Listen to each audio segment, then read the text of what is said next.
Hi, everybody. This is Crypto Rich, working with you to get rich with crypto, filling our pockets with crypto profits. I have with me a very, very special guest, all the way from another part of the UK. This is James of the James Crypto Ball channel, YouTube channel, and we're going to be talking over our favorite projects, plus also how we both got into crypto. Now, before I start, I want to let you know.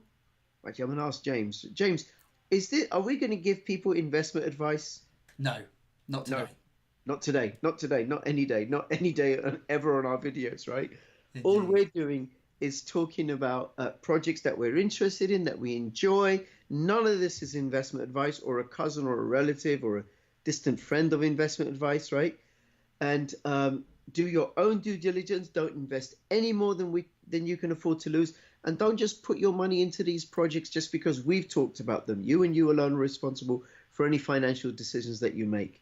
And all we're doing, James and I, is sharing with you and with each other what we're discovering as we travel along on the blockchain.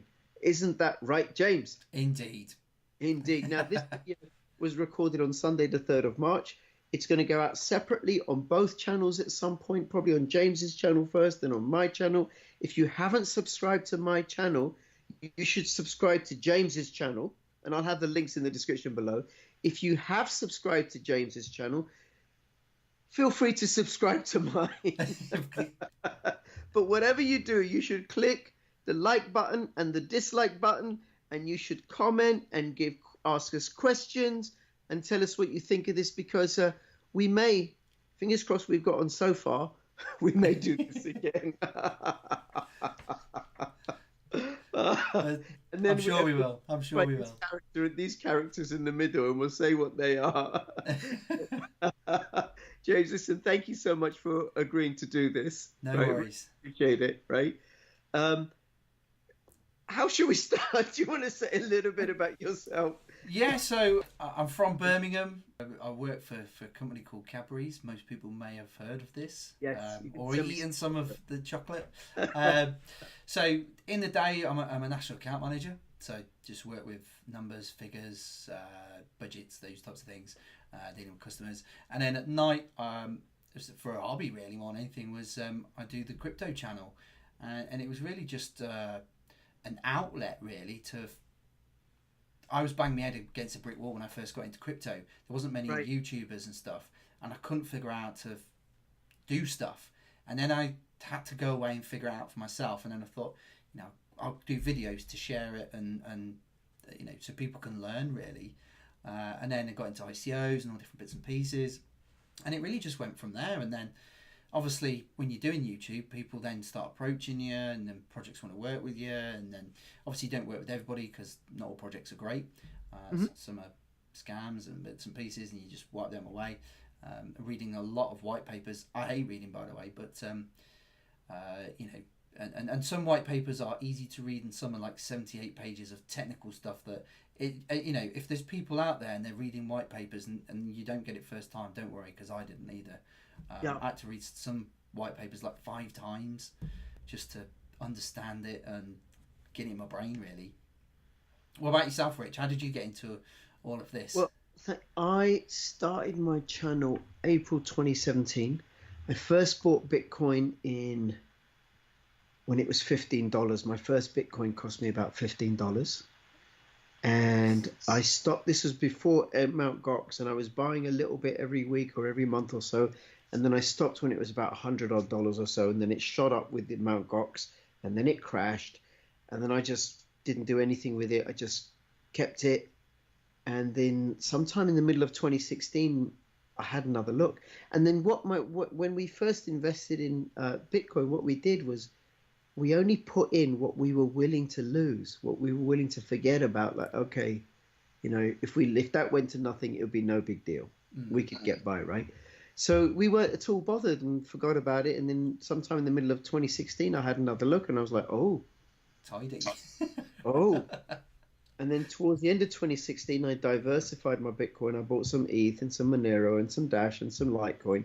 And then I started reading up and reading up and reading up. And then in April, I started running my channel. And that's been pretty much my main source of income ever since then. Although I do a little bit of sales work, a little bit of training and development work. My background is in child protection social work, which I don't do anymore.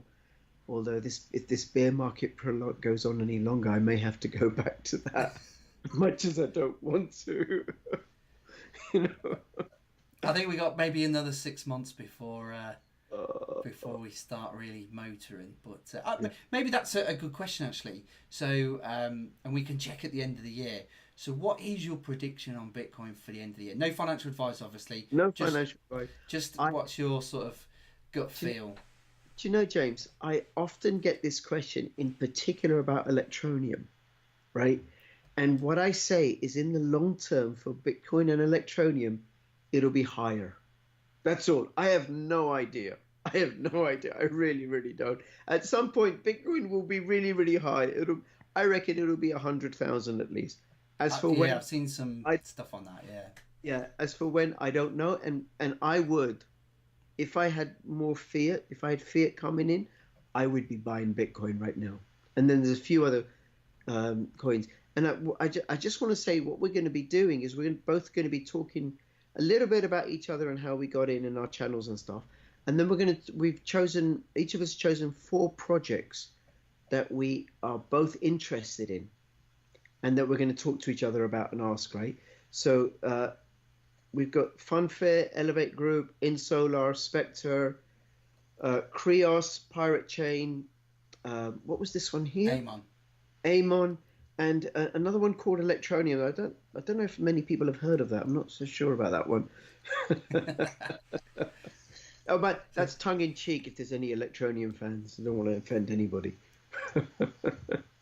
I mean, and that'd be good because I haven't looked at electronium for a while. I mean, I was in a meeting this morning where the woman knows she knows Richard and bits and pieces, but yeah, it'd be good to just get an update because I think there's so many projects out there, Yeah, and to keep up to date with everything is impossible. I mean, I was looking the other days. There's nearly 3,000 projects out there. If you look on sort of on CoinMarketCap, Wow. and you think some of them don't have the APIs to get on CoinMarketCap. So I've rounded it up to about three. There's probably about 3,000 projects, so you can't keep up with everything. And even if you take the top 10, even Mm. that's a bit of a job just to keep up with everything that's going on.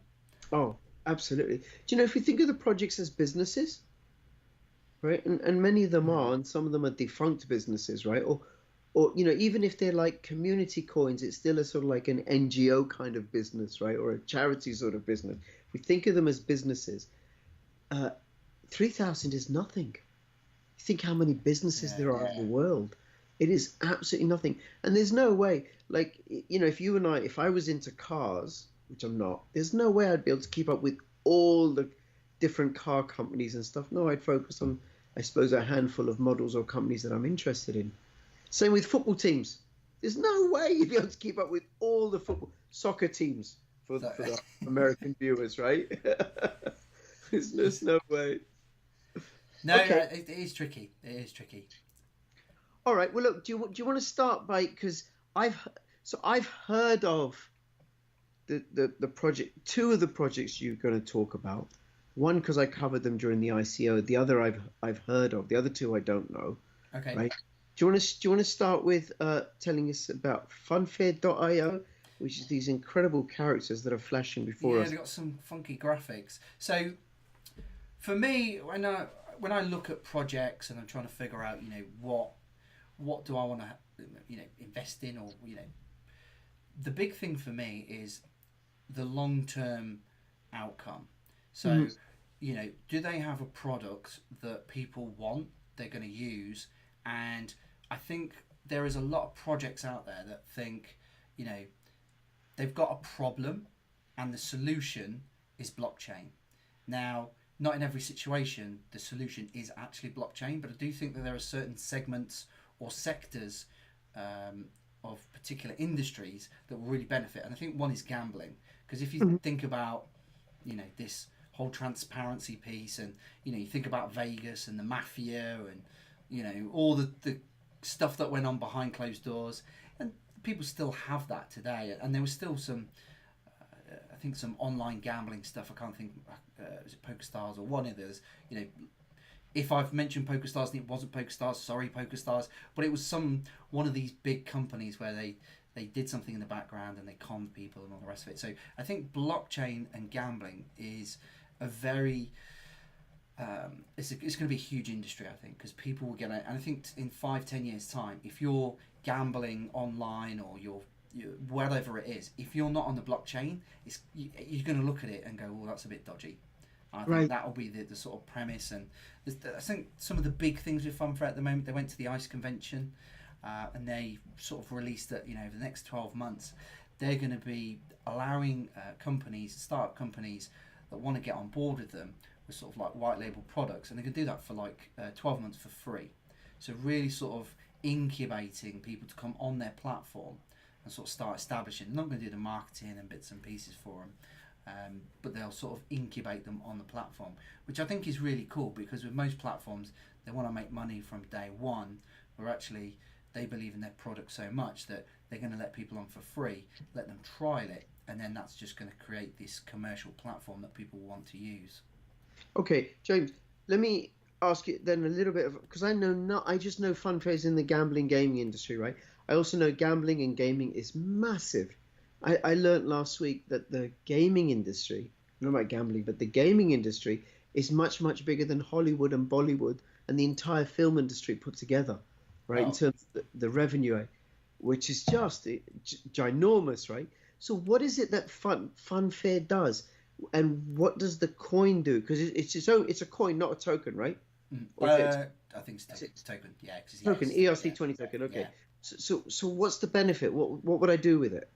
Well, it's like it's like your own cash basically. So you're going to use a token to gamble, but all of it is on the blockchain. So when let's say I'm playing an online game, which could be something like roulette, for instance. So online, you Yeah. don't know at this moment in time, if you go on Paddy Power or something, if that is random. Is there a magnet underneath, or have they programmed it to do whatever? You just don't know.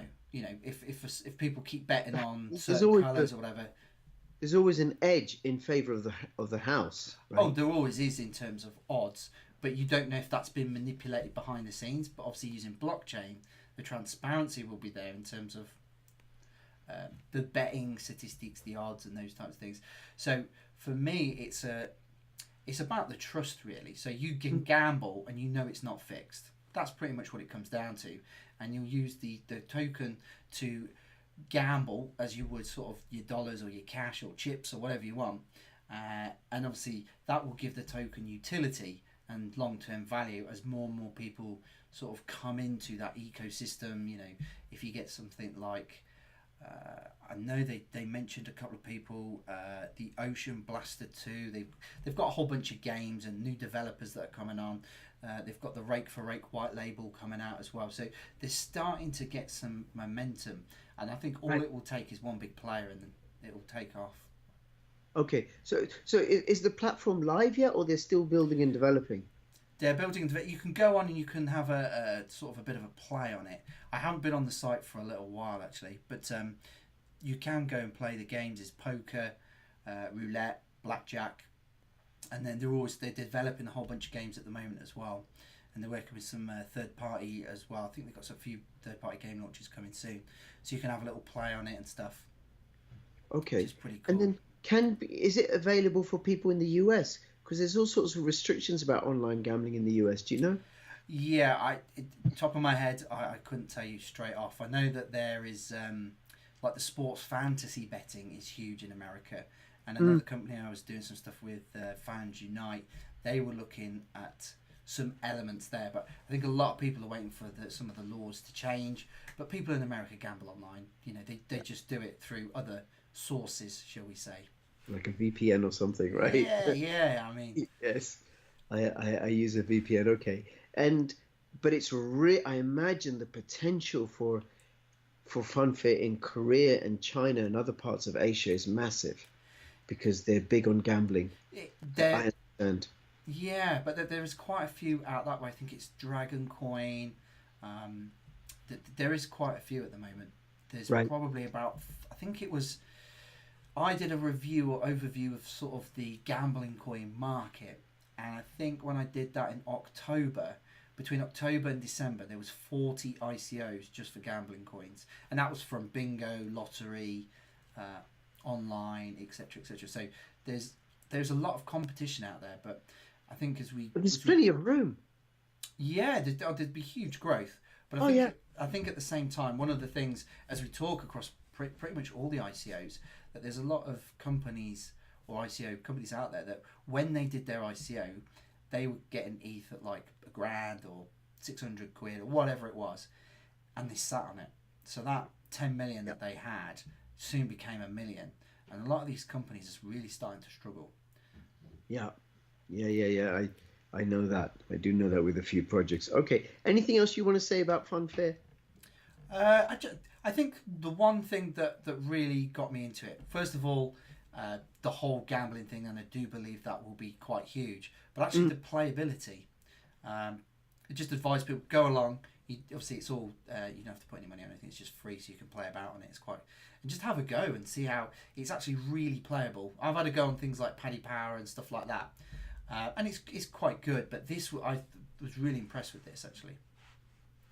Very good, very good. And you hold Funfair coins? Yep. Okay. Fairly sizable holder. Well, it was before the crash. I'm sure it's still a good chunk, but just not worth as much as it was. Yes. All right. Very good, very good. All right. Well, let's move on. And we're going to talk about one of mine. And you can ask me, you can do this by you asking me questions. And I just want to acknowledge there is some lag. So, can you hear me? Yeah, I can hear you. Okay. So but I may freeze up for those of you that are watching, right? So this is elevategroup.io, and like Elevate Group and Funfair and everything, we'll have all the links in the description below. So why don't you just ask me questions about this? Cool. So what is it, I suppose, is the first thing, and how does it work? Okay. So it's a Bitcoin mining farm in Irkutsk, Siberia, which is in the middle of Russia, halfway. Do you know it's I went there in November. It's 2-hour flight from London to Moscow, and then 6 hours from Moscow to Irkutsk, and you're still only halfway across the country. Wow. It's a really, really big place. I hope you took a big book to read. I slept because it was like I was only there for like 3 nights or something. I was 13 time zones in Russia, right? Wow. And I'm only halfway across, right? So it's a mining farm in Siberia, in Irkutsk, in a big industrial locality. And because of that, they have very, very cheap electricity, 5.5 cents per kilowatt hour. Plus also, because it's so darn cold, for, I don't know, maybe 8 to 10 months of the year, they don't need to spend any electricity on cooling the rigs. They need to spend the electricity on ventilating the rigs because they're in these great big warehouses, right? So to drive the air out. But I mean, I was in there, and you know, the sides of those halls are open to the elements, and they got great big. There's no glass. It's not insulated at all. It's really you don't need it out there, I suppose. Like. It.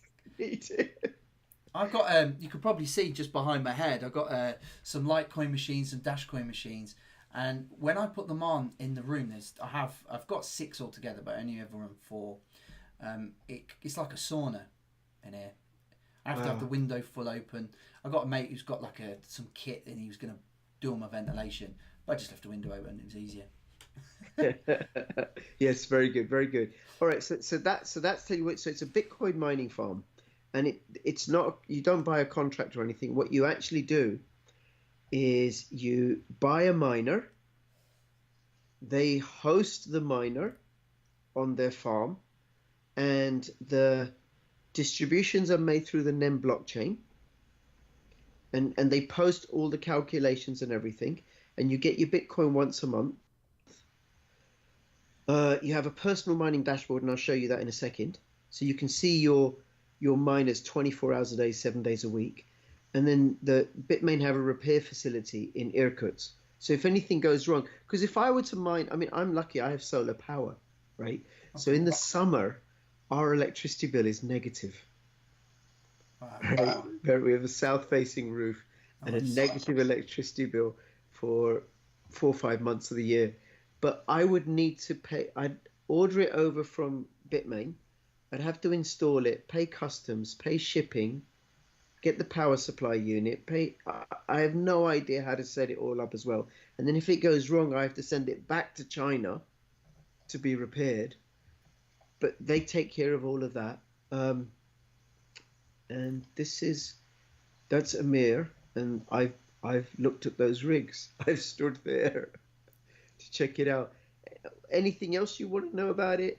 I suppose, how does it differ from other mining services? So I think for most people that have been around in the space for a while, we've seen a lot of the mining services sort of collapse.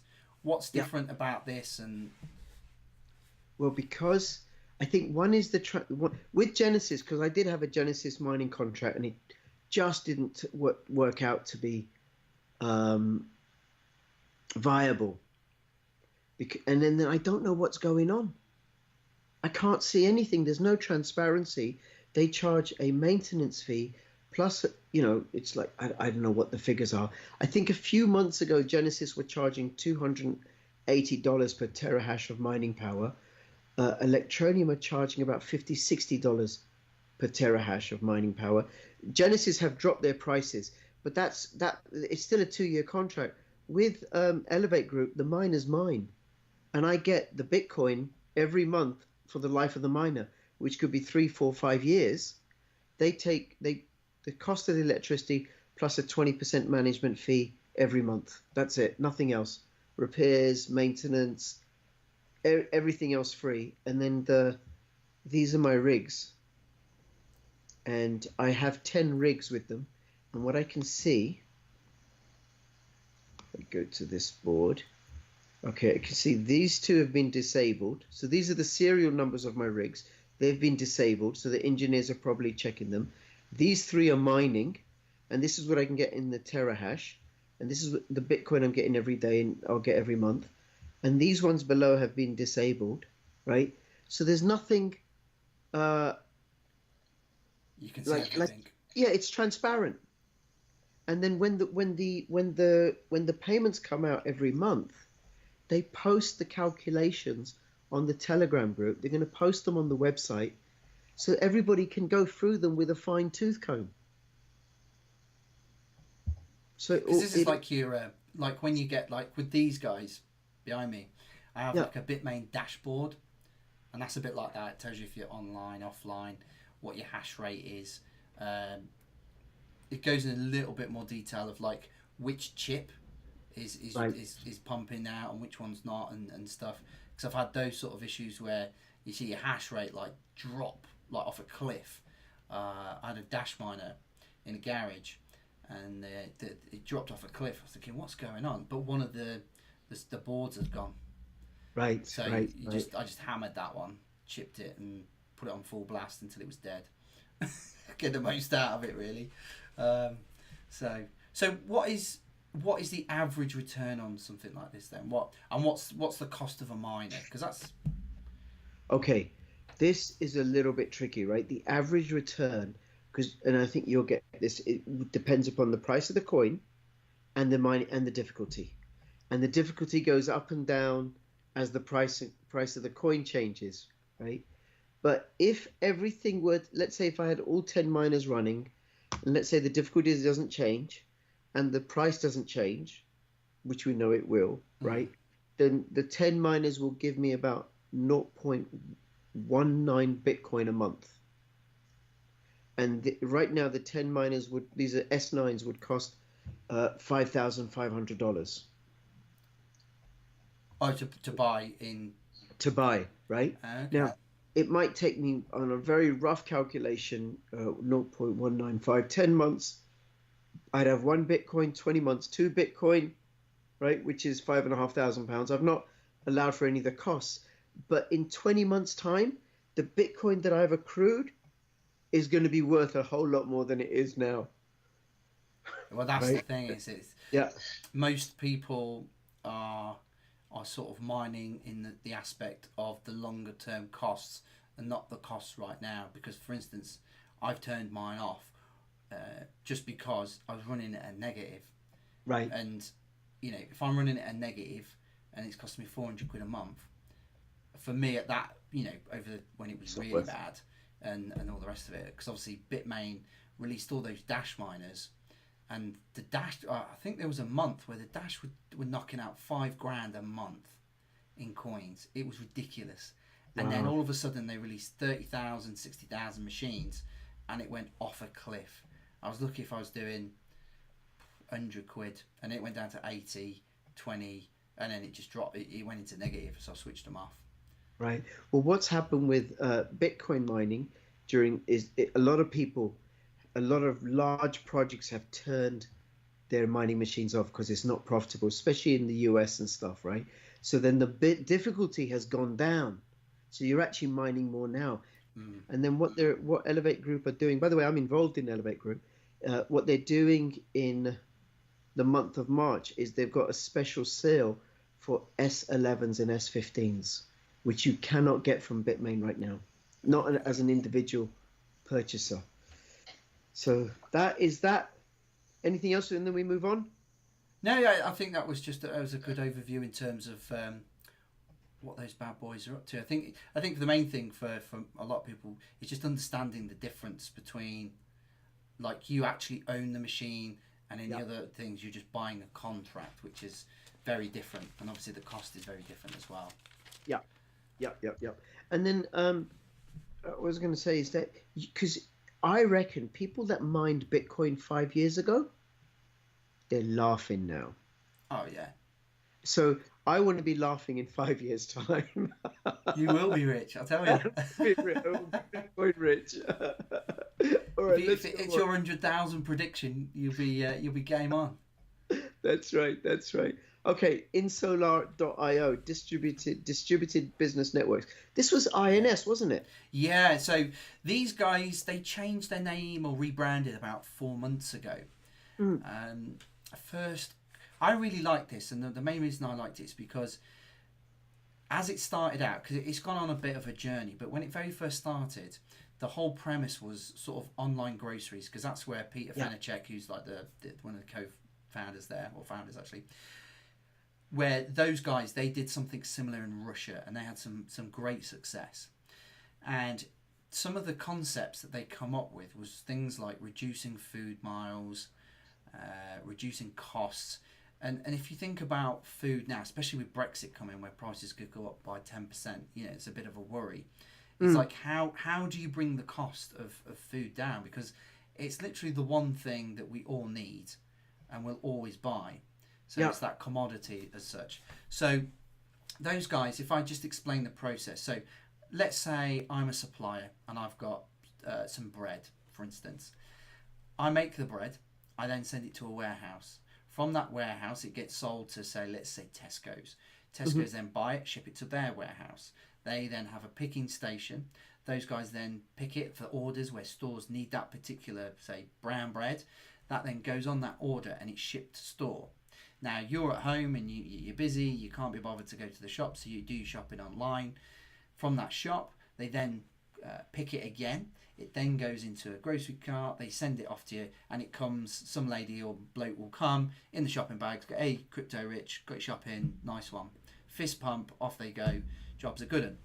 However, there's a whole bunch of people in that process, supply chain, and lots of different things, and it costs a lot of money. Now, what INS were trying to do was say, here's your loaf of bread from the supplier. It goes direct to one of their warehouses. It gets picked from the online shopping and goes direct back out to the consumer. So within that process, you've got rid of loads of food miles, travel, supply chain, complexity, errors, the whole lot. And it just makes the whole process a lot cheaper. And the real premise for them was that they could deliver the food at, I think it was something like 20% cheaper, or even more. I think it might have been 30. So really that would take on people like Ocado, Tesco's online, and really just wipe them out of the game, because they just won't be able to compete, because a lot of those guys are working on roughly about 20% margin. If you're already at, say, offering 20% or 30% less, I mean, you're working at negative margin, so it then doesn't become financially viable, and people like INS would really soar at that point. But they've gone through a bit of a rebrand, Hmm. and they've become more of a protocol rather than ecosystem. They've gone into, they've taken the original idea of the retail side, then trying to take it across shipping, automotive, supply chain, performance monitoring. So, you know, if you do a promotion, how has that performed? And when you've got everything on the blockchain, um, it's easier to assess, and also the data is a lot quicker. So Hmm. in standard business, like, you get data dumps once a month. Hmm. Some data's live, but generally it's once a month. But with, obviously, with this stuff, it's live, and it's there. Like, once the blockchain updates every however many minutes, whatever, it's done. So it ticks a lot of boxes for me. One, sort of reducing cost. Two, sort of the economic side of things. Also Hmm. saving the planet, which is always good, because I think plastic is and sort of carbon footprints and those type of things are really big things at the moment. But yeah, really good. These guys have been working with some big companies, Nestle, ING. You know, they're doing some big stuff. Samsung, Shell. They've got their fingers in a lot of pies, but they've really broadened their product over the last sort of 12 months. Yes. No, I actually covered them. I did a couple of videos on them during the ICO and the INS, and I remember, and it was about grocery supply chain. But Yeah, this is, you're saying, it's evolved into logistics and business processes using the blockchain to make it all smoother and more secure. yeah, and I think that is going to be a thing for the future, really. So if you think about, say, something like, most companies now want to be viewed as these ethical, wholesome, natural companies, and they use all, you know, renewable resources and these types of things. However, because you go through lots of different companies to get your products, so let's say something like palm oil. So Mhm. palm oil, you might have to, as a supplier, it might go through 5 or 6 different companies. Now, you can't be 100% sure that that palm oil has come from renewable sources. And obviously, there's a whole thing with the orangutan sort of homes being destroyed and stuff. However, there are companies out there that will just knock down wherever they will to get the palm oil. They don't care. Mm. And those are the companies that are supplying the cheap palm oil. Other companies are picking that up. And obviously, if you're running a big business, you want the palm oil at the cheapest price you can, but you can't Yeah. always clarify where that source has come. So things like, in that sort of situation, you'd be able to trace that back. And if it was coming from dodgy sources, you could say, hey, we're not using those guys. We don't want to work with them. It's only renewable sources. We want to keep our brand ethics and stuff. So from a brand ethics point of view, I think that is it's gonna have many knock-on effects. Yeah. Not just saving money, but how people view companies and what they do. Yes. I mean, I can hear shades of what Morpheus, you may not know these, right? The projects that I've covered, like Morpheus Network. Shipping, yeah. Yeah. And Dan, the other one, what's the other one? there's loads in Smart the shipping containers, side. smart containers, block shipping, Oh yeah, Loyac, right? They all cover different aspects of business processes. And is the grocery arm still functioning? yeah. They're doing a whole bunch of trials now. I want to get Peter back on, actually, and do a catch-up interview, because I haven't spoke to him for ages. A little email come through the other day. They were trying to touch base with Red Bull, but I haven't heard from him for some time. So I'll probably catch up with him and do an interview for the community, actually, because I think that would be quite interesting, and get sort of a real big update, because since I covered that one, like yourself, so much has changed. Yeah. Yeah. And I remember saying to one particular CEO during the ICO, I said, listen, after the ICO is over, do not disappear. And to this CEO's credit, he hasn't. He really hasn't. Because people still want to know what's going on, what's going on. Because one of the great things about blockchain, and also one of the problems for blockchain for the companies, right, is how involved we are. Can you imagine, James, that you'd be able to get in touch with the CEO of Red Bull?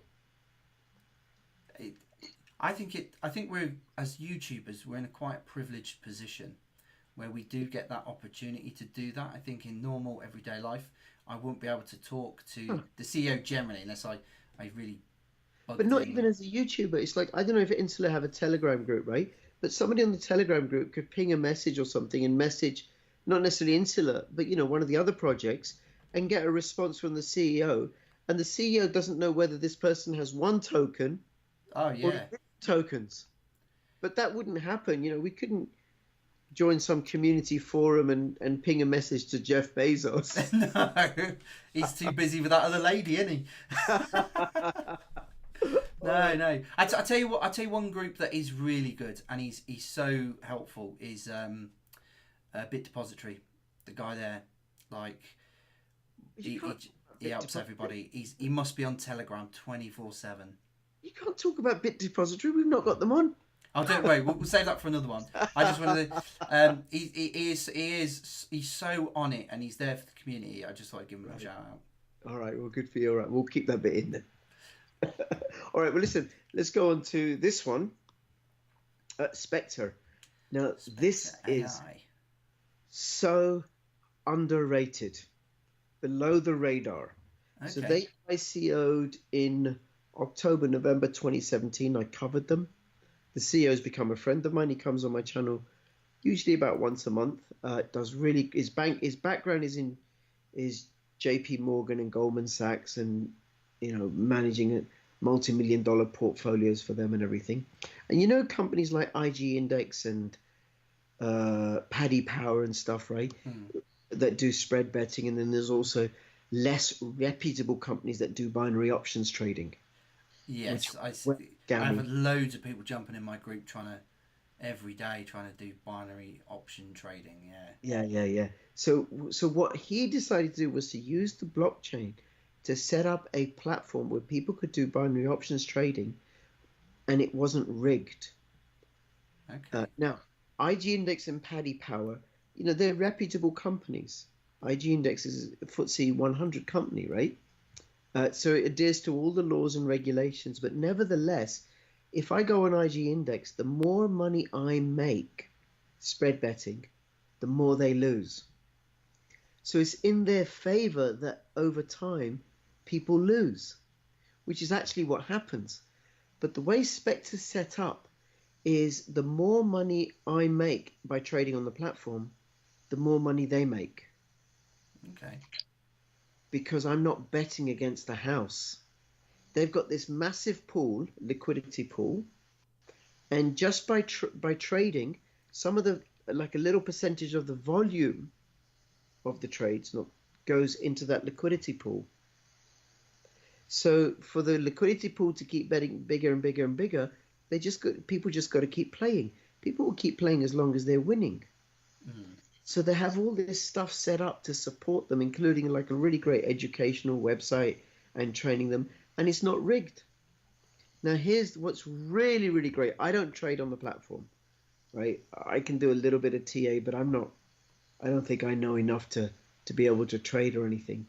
Since April 26, 2018, every week on a Sunday at noon UK time, they've been paying their token holders in ETH every week. I will show you. I think the first payout they had a special dividend payout, and then the first payout was, I think, €2. This was to be shared between all the dividend holders, right? 2 ETH, not a lot, right? But you can see here, this chart goes back to July 22nd.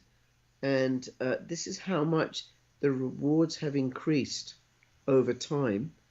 And today's, the time of recording, it doesn't say how many was the total share. Can't work it out. Here it is, 67.75 ETH. It has been as high as 100 ETH that they've paid out to all the not to each token holder, but to be shared, right? Mm-hmm. So from 2 ETH in April, it's just been going steadily upwards, and they haven't even started their marketing. So the amount of ETH that's being paid out is going up and up and up and up. And here's a platform post ICO that's paying out, and the payout has nothing to do with the price of the token. The payout is dependent upon how many tokens you have. So if you have two tokens and I have one token, you'll get twice as much as me. Okay. So are you saying that the profits from the pool, from the trading, is then divvied up between all the token holders? Yeah, on a Okay. weekly basis. And then they're going to have, I think they'll have special quarterly payouts, and then they'll have annual payouts or something like that, right?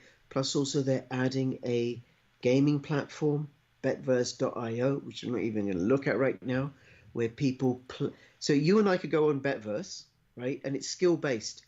You and I can play a very simple game against each other. We put a little bit of money in, and then the winner uh, takes all. But because we're mates and we're playing against each other, it's very compelling. Yeah, Or yeah. I just play against myself. And as we discussed earlier, gaming and gambling, big industry. Now, some of the profits of that will also go into the Spectre liquidity pool. Okay. How did you find this project? I covered them during the ICO. An Okay. ICO agency asked me, said, "Do you want to cover them?" I had a look. I thought, yeah, looks good. And K's just I just think he's great. I think he's very smart. He does monthly technical analysis videos on my channel. We were going to do one in March, but it didn't work out. So every Monday morning, my Monday morning videos are with Amir Ness, the CEO of Elevate Group, and he used to be a trader. And we do Bitcoin technical analysis and Ethereum technical analysis. Sorry, electronium technical analysis. I think we're the only channel that does regular electronium technical analysis and also fundamentals, right? Yeah. There we go. So tell us about Amon.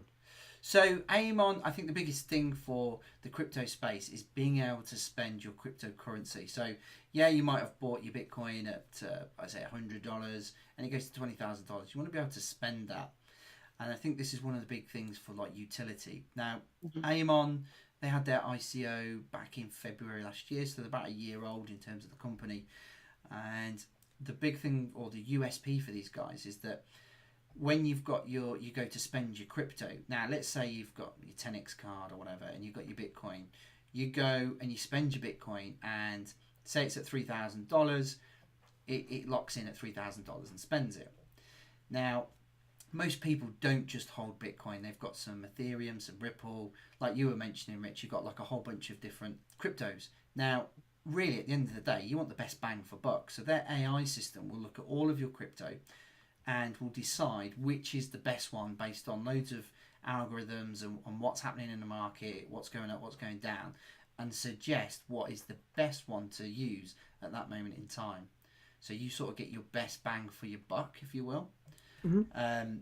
But not only that, these guys have got the VP from Visa working for them Wow. now, and he has been very smart in sort of creating products with it, like extra products for the card. So if you have your Visa card now, you can get insurance and lots of different things, and these guys have worked on. So when you deposit your tokens on into the card or the wallet, there's actually a system in there now which will automatically give you a return on your, say if you put Bitcoin in, you'll automatically start getting a return on your Bitcoin. So in most cases, if you put your Bitcoin in your mycelium wallet Mm. of one Bitcoin, you come back to it in a year, it's still one Bitcoin, Yeah. and it might be worth more, it might be worth less. With Amon, you put your Bitcoin in, you leave it there, and when you come back, there's more. How? Wait. What? How do they do that? Where does the money come from? They have a sort of an investment program with it, and it's only small returns, but it's better than nothing, if you will. But yeah, they've got some funky stuff going on behind the scenes. Really, if you look at some of the other cards that are out there, and Mhm. then you take Amon, if Amon had a live card, then they would be absolutely rocking it. One of the things that they do support, if you scroll back down, is the Autistic Society. So Mm. I've been working with them from sort of day one, and my son's autistic, so they support that because I do a lot of work for them and stuff. So they're very sort of focused in not just being a crypto company, but also the community as well. But yeah, there's lots of different things going on with Amon in terms of the product. You know, I could sit here for probably an hour talking about these guys, but it's Where, best where, to just check them out. And where are they based? so it's run by two brothers. So Daniele is the CEO, and he's based in Barcelona.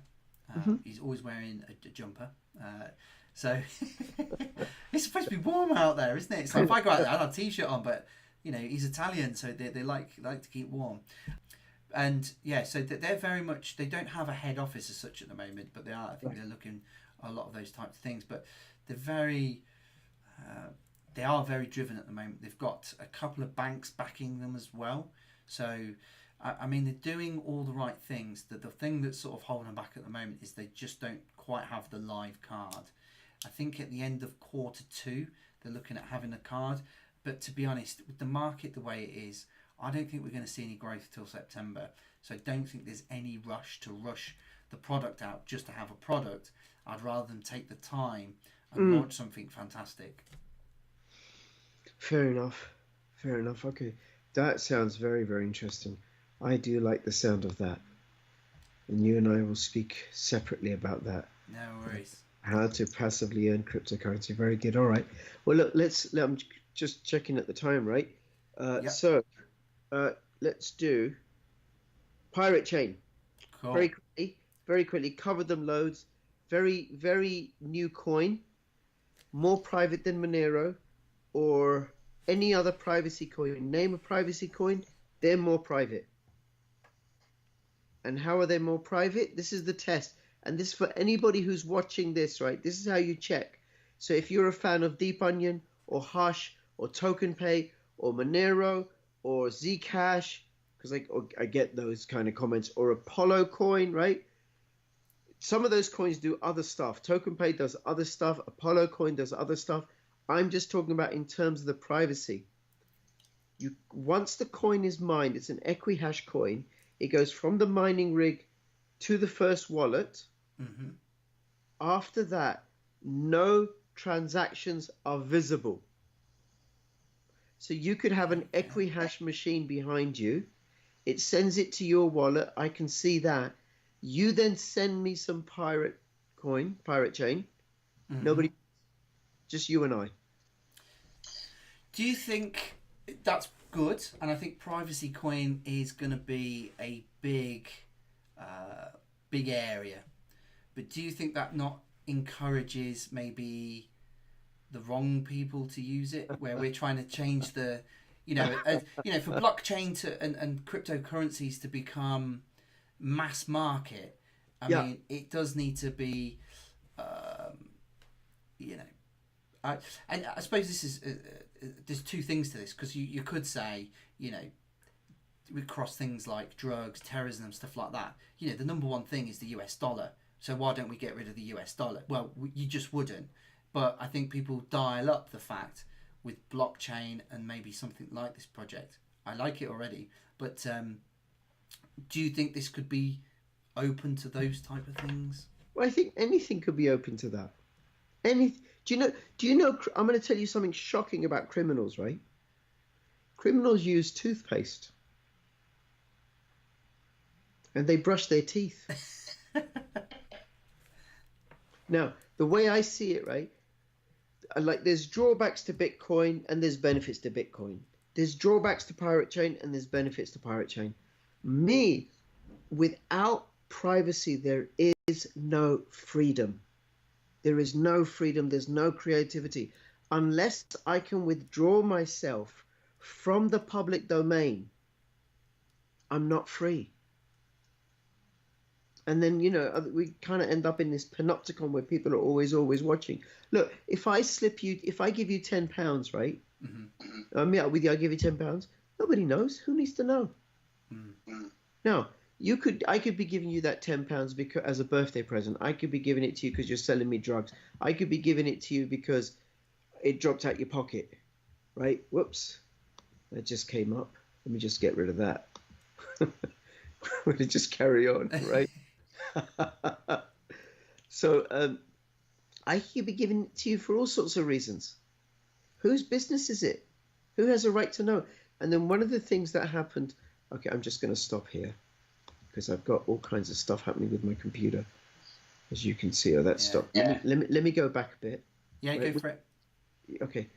So your question was about, do I think it's a good thing? So one is, there's good to it and there's bad to it. Criminals use toothpaste. Criminals use toothbrushes. Doesn't mean I should not use them, right? And without privacy, there is no freedom. Unless I can withdraw myself from the public sphere, I'm not free. I'm in this panopticon. But do you? I suppose a question for you actually. But do you really think that take privacy coins out of the whole picture?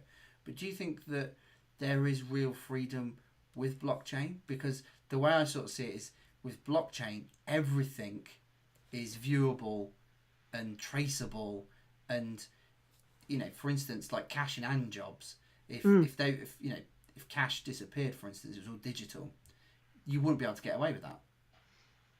You know, Yeah, you know. no, you wouldn't. You'd have a situation where always being watched. I heard this story, right? And I've not checked it out myself to see if it's accurate or not.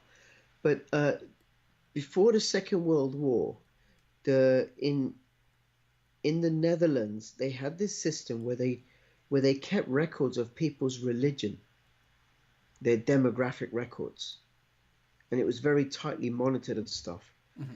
The Nazis come along, they know exactly where people are. Now, it might be like, oh, I'm not doing anything illegal. Well, you're okay under this government, but you don't know what's going to come along. Next time that it could be that your privacy could be violated. And we've got so many examples of privacy being violated as it is, the way Facebook operate and Oh yeah. yeah, it's like, no, wait a minute. I belong to me. My information is mine. Well, they're even saying, the like the Amazon, what are they called, Alexas and all those type of things.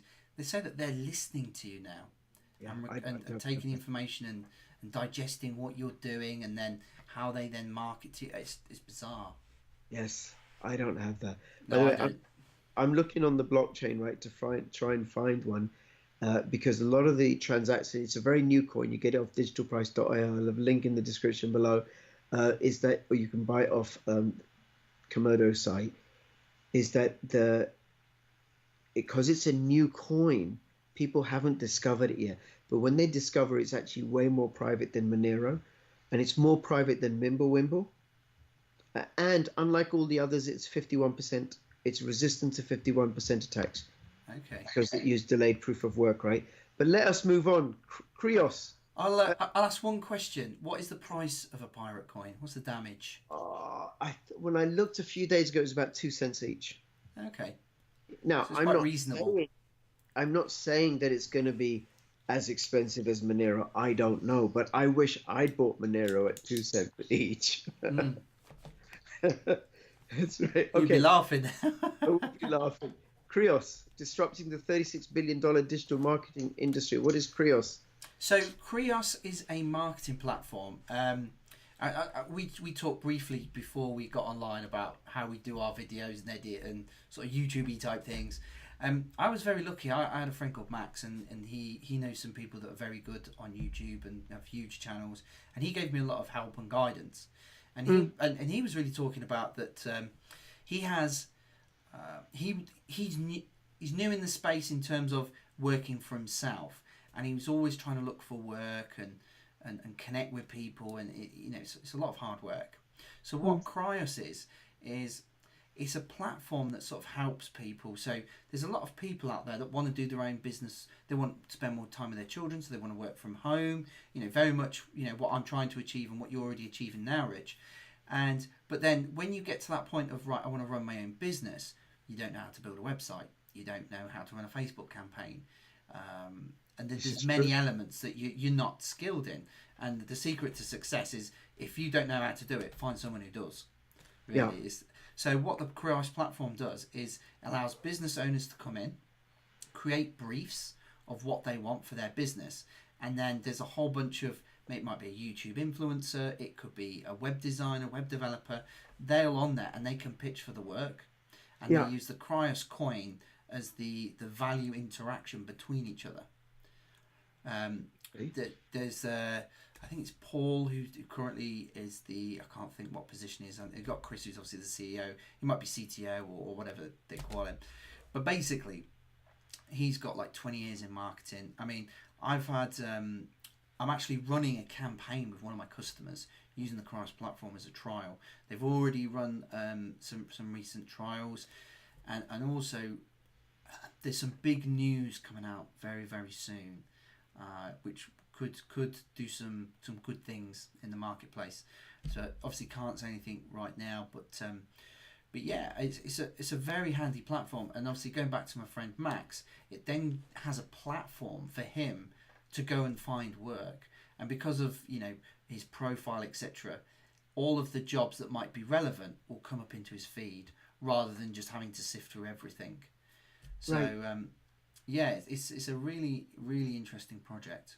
And is the platform is not live yet, right? No, this is part of some of the big news, shall we say? But Wow. I've been some of my community and myself have been part of some of the beta testing and stuff, and just getting it all up to scratch, really. So, but And when it's is the platform likely to go live?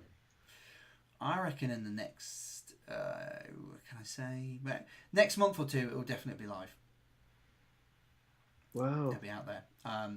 So, but the big thing at the moment is we're just running real live trials with actual customers, and obviously I'm using one of my Yeah, you customers said. from work as such, and they're huge. They're multi-billion-dollar business across the world. Most people would have heard of them. I'm not going to say the name because I don't want to Sure. put it out there just yet, but yeah, we could have an update on this one along the line. But yeah, this is one to definitely keep an eye on. And where are they based? They're Australia, Okay, great. Great for the Aussies. timing. Yeah, yeah. Shame they didn't invite me over. That's. I was like, come on, let me come and do an That's right. interview. That's right. That's right. Okay, well, listen, last one, right? I don't know if you've Cool. heard of this one. I They're not might in have. I might Australia. have. They're in Maidstone. This is electronium. I interviewed Richard last week at the Mobile World Conference in Barcelona. I'm going to interview him this week coming. It'll be a longer interview because that was just from the stand, just a little update. And I've got I've got the M1 phone, How have you? but I did an unboxing video of that, right? Ah. And you could ask me all kinds of questions about it, and I'm a complete techno doofus, so I won't be able to answer much. It's a phone. Guess what? I know it's a phone, right? Do they? Look, I suppose the bad key person. questions on the phone is: has it got an integrated wallet? Like because obviously you got the Samsung Yeah. 10 It, now, and that well, seems to be. it comes with the ETN wallet preloaded, right? I don't know if it's something you can extract, because on my Android I just downloaded it and Mhm. then I do the it's simulated mining. It's not real mining, right? Because there's Mhm. no transactions being verified. But I think the one that I got, the M1 has the wallet already pre-installed, so people can just register. And then the idea is it's $80. They're going to sell it in South Africa first, and they've got a contract with a mobile virtual network operator in South Africa. Mhm. Um, so people will be able to get, up to $3 worth of ETN every month, which they can then use to pay for their mobile phone bills with this ETN, with this operator, which are called the Unlimited. See, that's a clever little plan there because when you start in some of the more developing countries, I think, especially with blockchain, I Mhm. think there are less barriers to the technology. So obviously in the UK, things like Ripple, for instance, like people I've seen some crazy predictions. Ripple ain't going anywhere quick, not for a while, and because the $500 tomorrow for one. uh, it's just going to be suppressed because it's in all the big countries: China, Japan, England, US. The banks control it. They ain't going to give that stuff up straight away. There's going to Yeah. be a lot going on. But when you go to somewhere sort of like the African countries and stuff like that, they don't. The governments are they're a little bit looser, if you will. There's no. In some cases, they don't have banks and banking. They're out in the middle of nowhere, and therefore this they can leapfrog. I think with this technology, which is really interesting about this. Yes. Well, 1.7 billion people don't have access to a bank account. The only thing is, at $80, they're still priced out. Like the very, very poor in South Africa are still priced out from $80, right? So it might be better for the urban poor, people that go in from townships or whatever to go work in Johannesburg or Durban or something, right?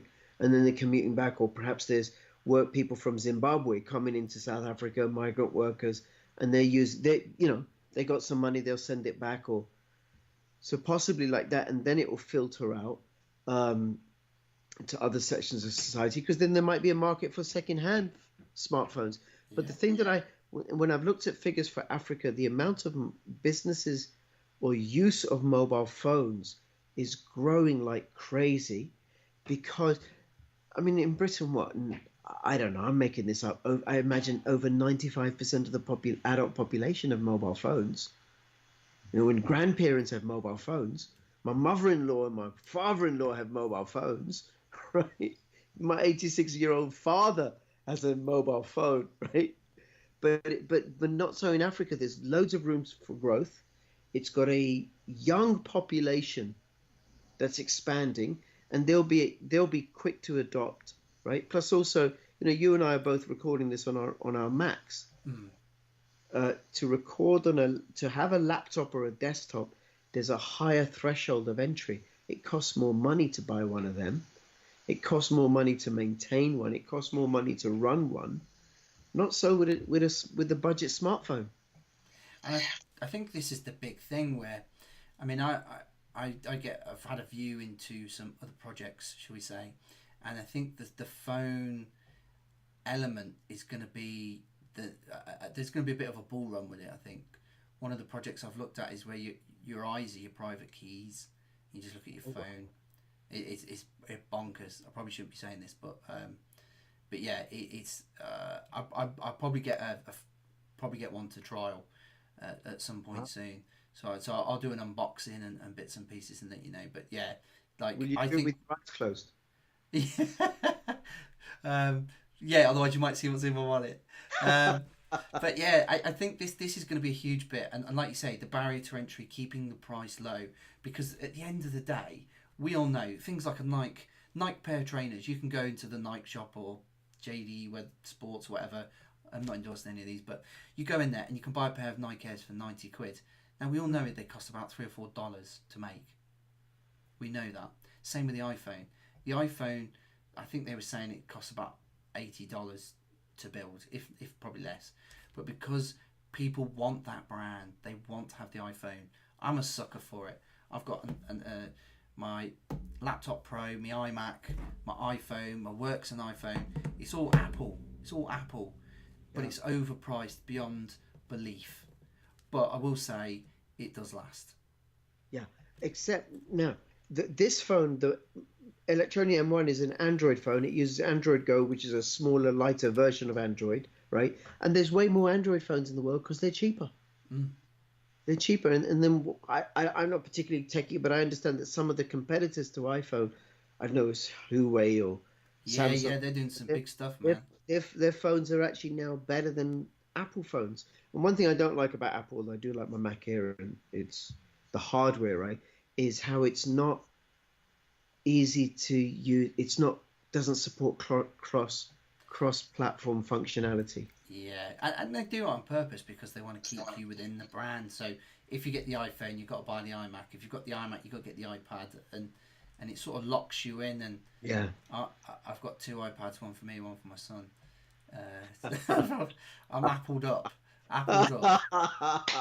So see, I've covered Komodo a lot. I like the cross platform. Do you know what? I think there'll come a point in time where they will have to open up somehow, because they're already saying, like, the iPhone used to be really special. I remember when the iPhone 3 came out, and even now you think, wow.